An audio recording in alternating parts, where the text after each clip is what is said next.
Hi, welcome to the Coaching Show. I'm Laurie Lawson, and look who's back. Of course I'm back. Coaches Creating Change. I'm Terry Yoffe. Terry Yoffe, yes. I was telling Terry earlier that we're getting some good vibes here from people because we're combining so many cool things. Right. We're doing the ICF Core Competencies. We're doing the points of view cards, Right. and we're doing tons and tons of experience that you and I have, and we're putting it all together, and it's really starting. We're learning, so I'm learning so much. I hope you are too. Definitely, and trying to get a lot of legs with what we're doing here. Yeah. So as I was telling Laurie, it's so interesting.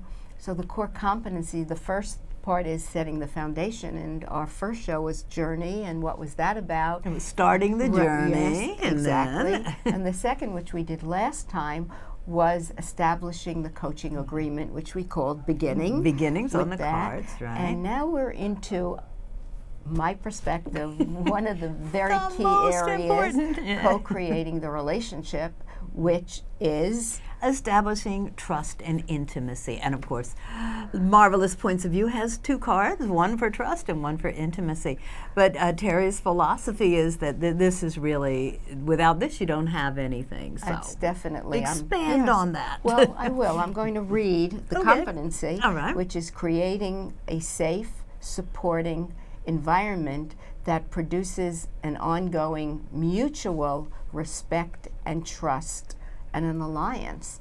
And from my perspective, in the years I've been coaching, if you do not have that foundation with a client, there is no connection, there is no availability for openness and connectedness and if I didn't say it, vulnerability, which I might have said, but a transparency to really dig in and dive in with a client and creating that safe space. So that's good. And also, let me tell you, like Points of View is divided into 5 series.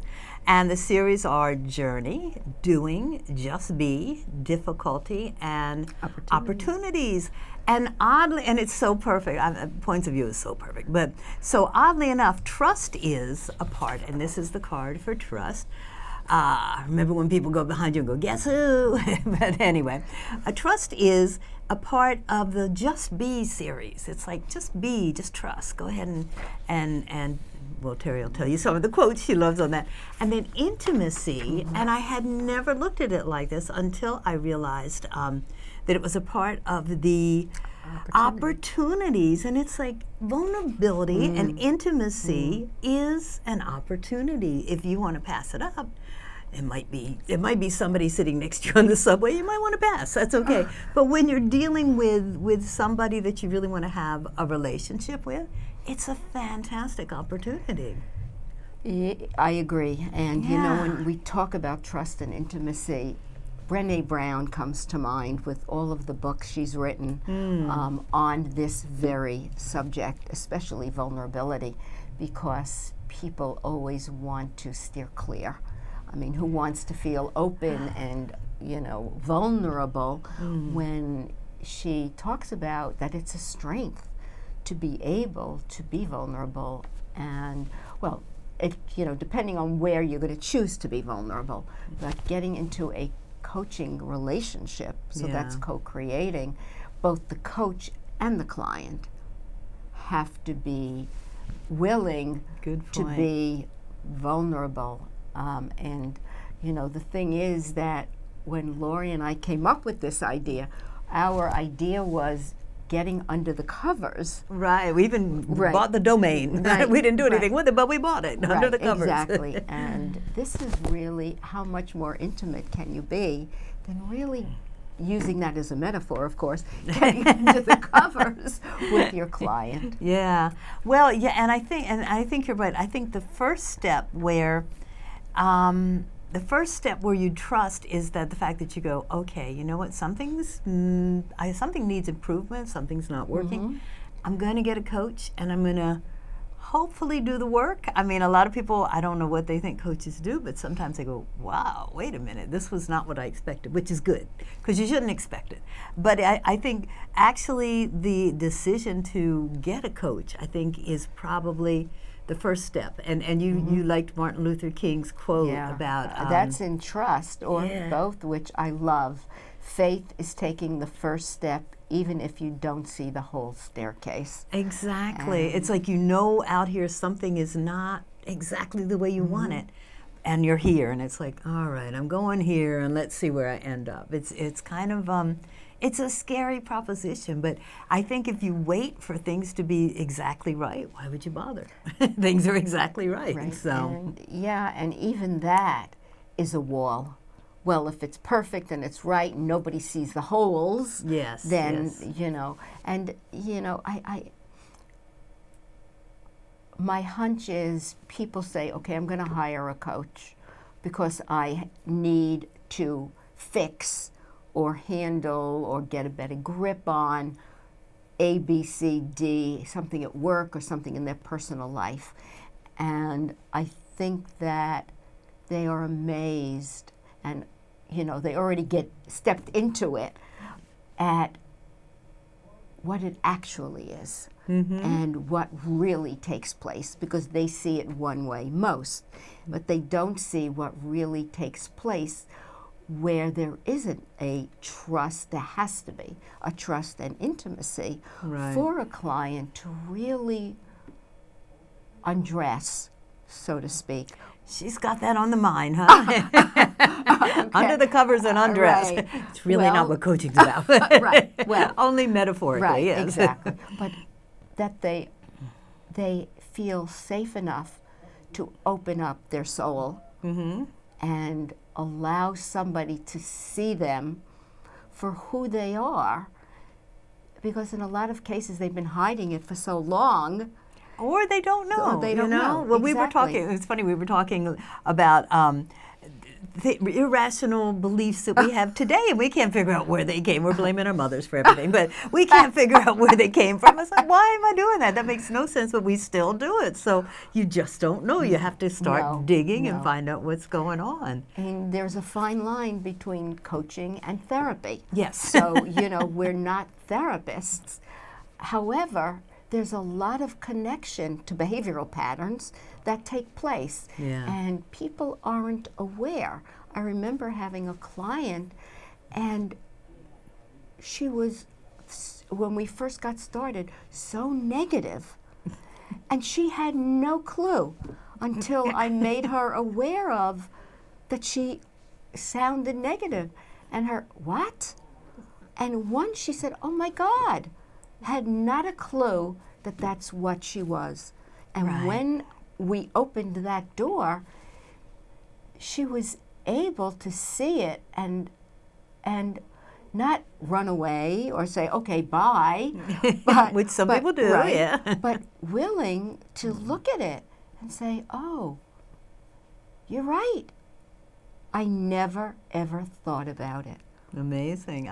So, yeah, and I want to jump on the other side and say, if you're a coach, you're not going to be able to establish trust unless you become that open with your client also. And that doesn't mean you want to say, you think you had a bad day, let me tell you, because I really want to do that sometimes. But what it is, it's like an honesty, and it's like for you to pretend that you know all the answers to your clients' problems.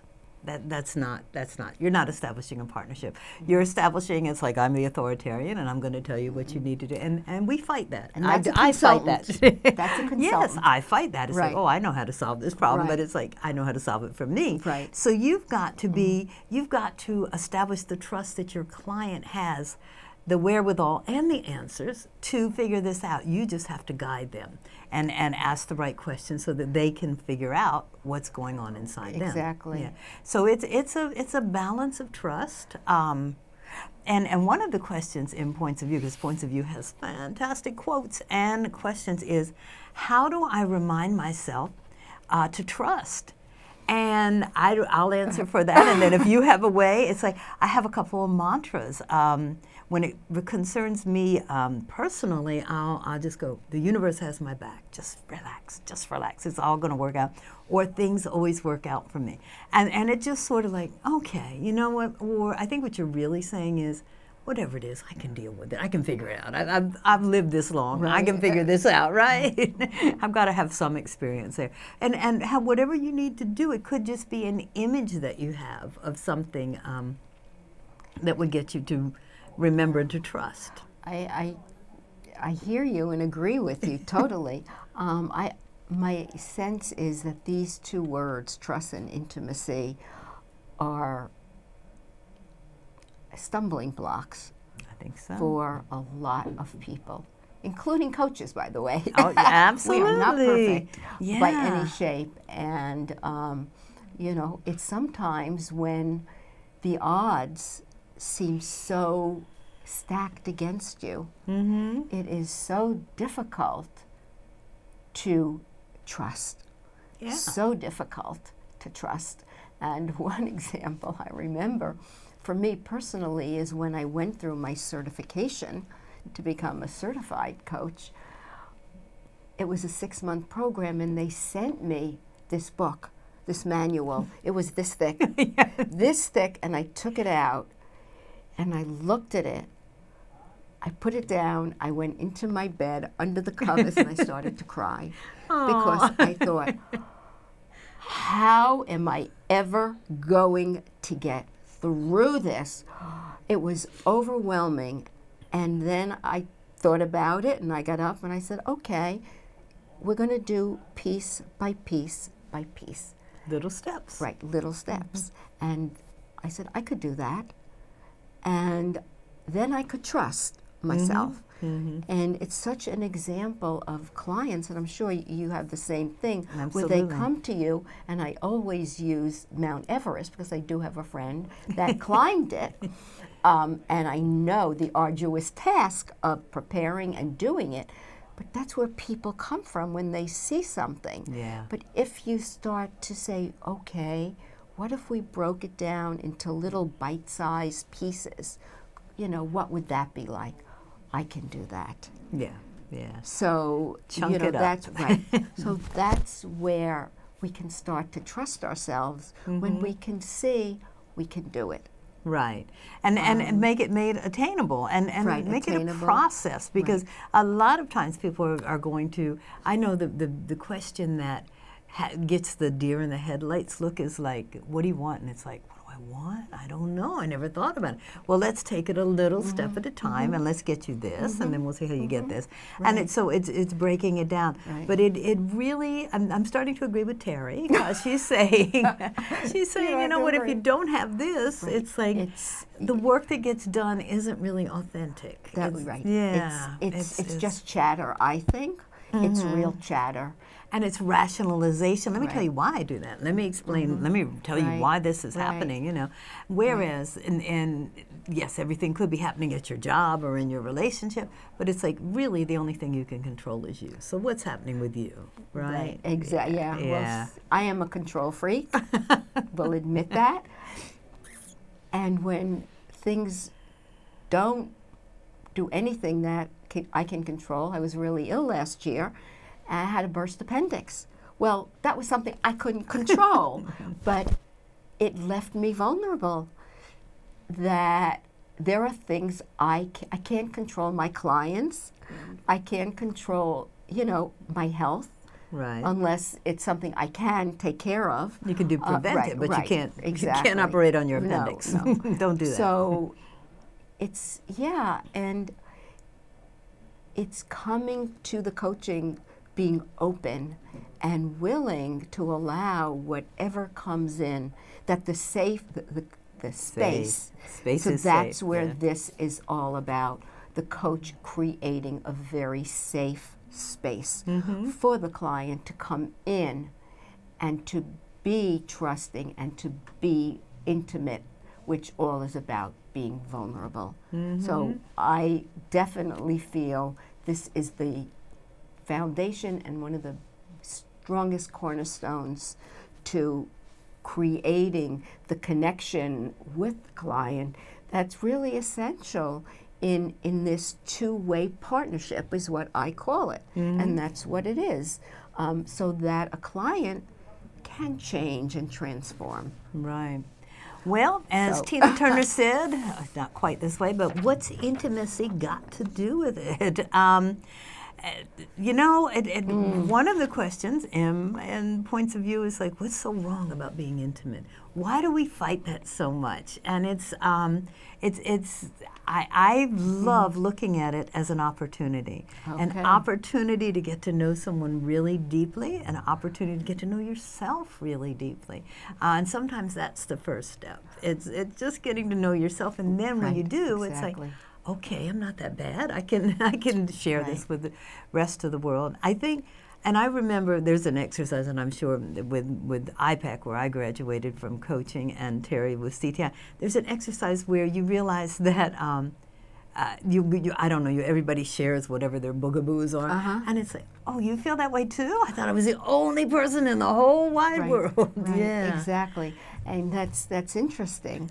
Because sometimes when a client feels that's his, he owns that only, there's a way to normalize it and to say, this isn't just you, and really normalize it for them so that they understand, not that they care because it's about them, but to understand that there are others that feel the same way, and whatever they're feeling is really normal, and it's a way for them to go, oh, okay. Yeah. It's like, well, I don't have it just because I don't have to hide it anymore. If nothing else, I don't have to.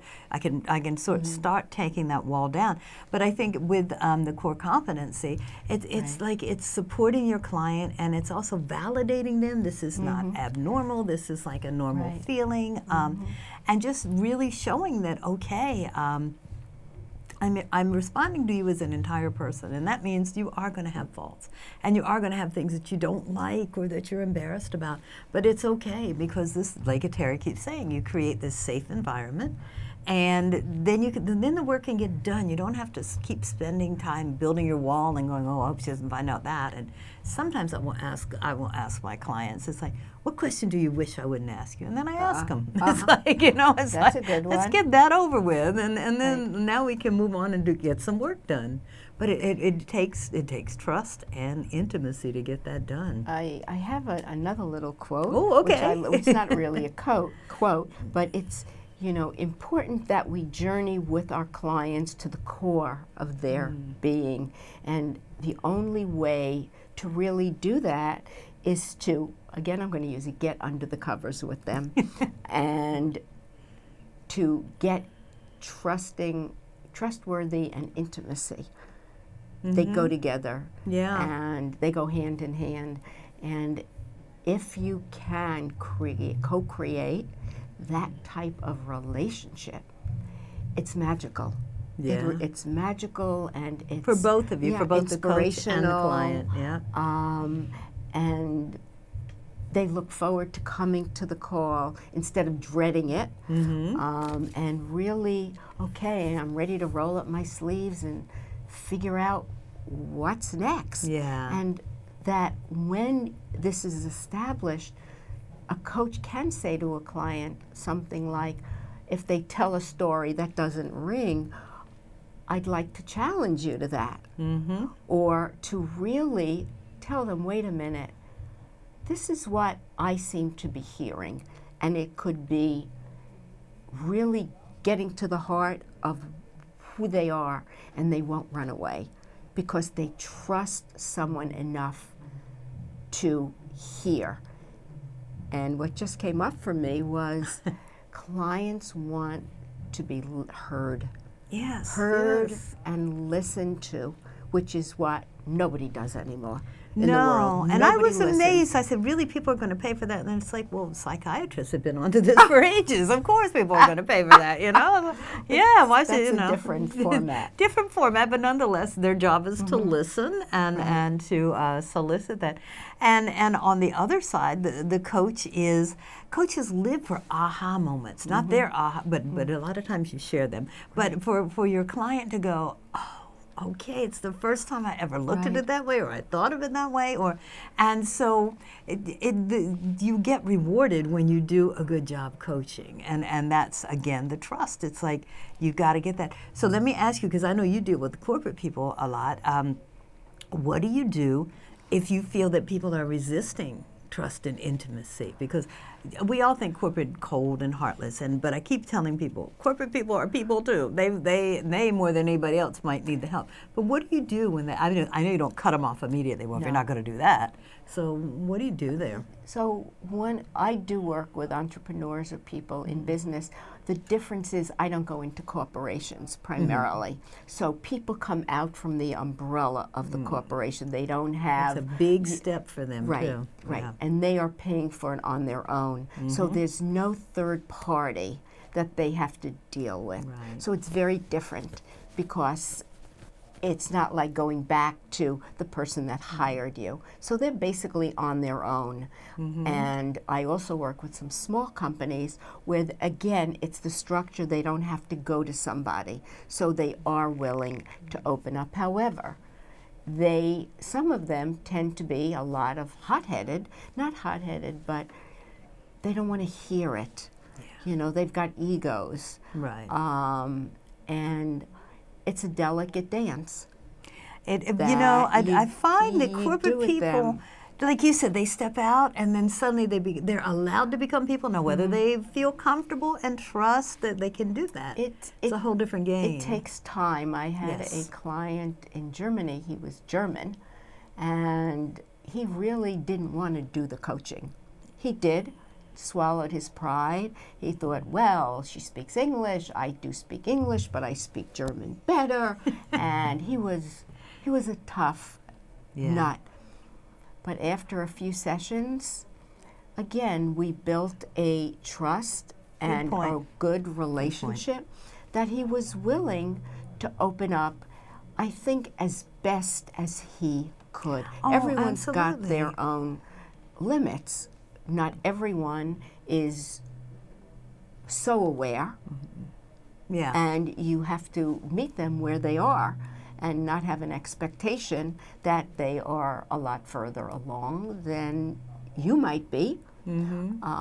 So you meet them where they are. I had another client, very successful man, very successful. He had a company overseas, and the first few times he scared the living crap out of me. I would get on the call shaking. Wow. Because he intimidated me, quite frankly, Yeah. for a while, until I said, okay, enough is enough. And it turned out that we were able to meet on safe ground and even territory. Get some work done. And he got done what he needed to. Nice. So it's a question of adjusting, I think, our own levels of expectation, even though we have to come without any of that. Right. But we can't have an expectation of somebody. Well, you made two excellent points, because one is you can't just walk into the coaching relationship and go, I'm your coach, trust me. Right. You have to build it. It has to be built, and you have to, and it's a process. It may not happen the first time, and that's okay, but you're setting the groundwork for it. It takes time to build that trust. And expectations and meeting the people where they are. It's like we may think that, oh, this is the perfect thing for a trust relationship. They may think, oh, you know what, I open this much and that's enough. And that's okay too. You have to remember it's what's going to help the client and what they want. That's true, and sometimes you work with a client for a little while and it's not their cup of tea, and they leave. They don't want to do it, and that is basically you're kind of hitting a nerve where they don't want that nerve hit. But we were both talking about the cool thing is when the clients come back. After, they can go away for a year, but they come back and there's something else. So it's like, okay, well, you whet the stone, you whet the appetite, and it's like, all right, let's see where you go. And if it just ends there, that's cool. You got a little something, or not, we'll see. He said, but if they come back, it's like, they want to taste. They worked up their courage and they came back. That's true.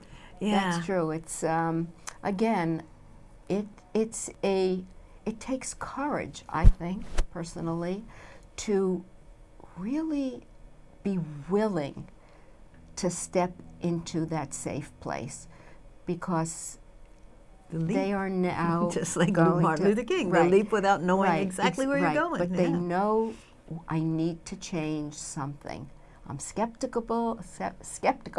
I'm not sure. We make up words all right, the time. But a lot is riding on this. So they get into it, and a lot of times they surprise you. And themselves, absolutely. Exactly. I love the quote that's on the front of the Points of View book, and it's opportunity dances with those who are already on the dance floor. And that's the intimacy, isn't that great? It's I like, love that. okay, you're not going to get to dance if you don't get on the dance floor. Right. And that's trusting that intimacy is not going to kill you, so you're going to be okay. And it has been a whole, and I'm so thrilled that we're doing it. It's been a whole awakening for me to look at intimacy as an opportunity.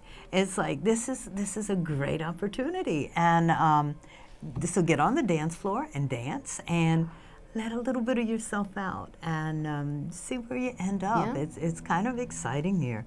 So I think Terry's convinced me. I think, yeah, maybe this is really, if you don't have this, what do you have? You have some kind of relationship, but right, and not the most productive. And that's a shame for the client, because our responsibility. Because they have to work so hard if you don't have that, I think. But it's yes, and our responsibility as a coach is to show up and to be there and to be fierce and to be willing, no matter what, to let a client know what's going on. That's not easy for a lot of people. No. If you've got your own fears and your own hang-ups, you're not going to go to that particular situation. Exactly. Because you have problems with it. Yeah. And that shortchanges, in my opinion, a client from getting what they really want and need.